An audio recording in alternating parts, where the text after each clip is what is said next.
দেব ও কোয়েল জুটির বাংলা ছবির সম্পূর্ণ তালিকা। এই ভিডিওতে আমরা জানবো দেব ও কোয়েল দুজনে মিলে একসঙ্গে মোট কটি ছবি করেছিলেন ও সেই সব ছবির ব্যবসা কিরকম ছিল।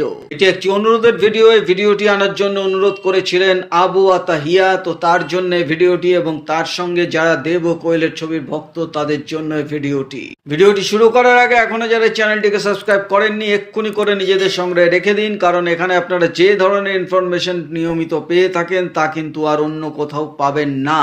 চলুন আমরা দেরি না করে শুরু করে দিই দেব ও কোয়েলের উপরে এই ভিডিওটি।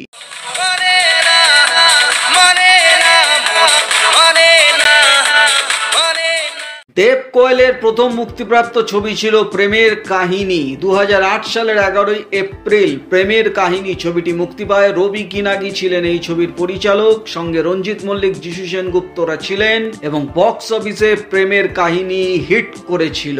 এর পরের ছবিটি আসে মন মানে না। এই একই বছর 2008 সালের 5ই ডিসেম্বর মন মানে না ছবিটি মুক্তি পায়। সুজিত গুহ ছিলেন এই ছবির পরিচালক, সঙ্গে তাপস পাল, শুভাশিস মুখার্জিরা ছিলেন এবং এই ছবিটিও বক্স অফিসে হিট করেছিল।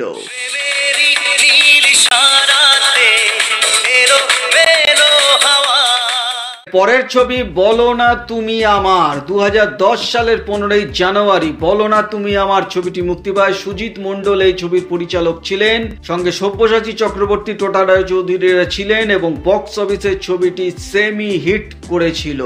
এরপরে আসে দুই পৃথিবী। 2000 সালের 14ই অক্টোবর দুই পৃথিবী ছবিটি মুক্তি পায়। রাজ চক্রবর্তী এই ছবির পরিচালক ছিলেন, সঙ্গে জিৎ, বরখা বিস, খরাস মুখার্জিরা ছিলেন এবং বক্স অফিসেও দুই পৃথিবী হিট করেছিল।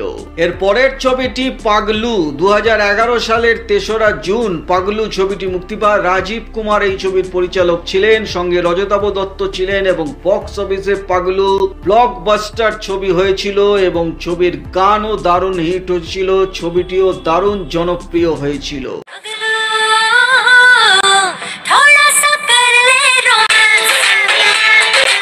এর পরের ছবি পাগলু 2, অর্থাৎ পরের বছরেই 2012 সালের 31শে আগস্ট পাগলু 2 ছবিটি মুক্তি পায়। সুজিত মন্ডল এই ছবির পরিচালক ছিলেন, সঙ্গে রজতাভ দত্ত, টোটা রায়চৌধুরীরা ছিলেন এবং বক্স অফিসে পাগলু 2 হিট করেছিল। এর পরের ছবি রংবাজ। 2013 সালের 11ই অক্টোবর রংবাজ ছবিটি মুক্তি পায়। রাজা চন্দ ছিলেন এই ছবির পরিচালক, সঙ্গে রজতাভ দত্ত, বম্বে রাহুল দেব, খরাজ মুখার্জিরা ছিলেন। বক্স অফিসেও রংবাজ হিট করেছিল।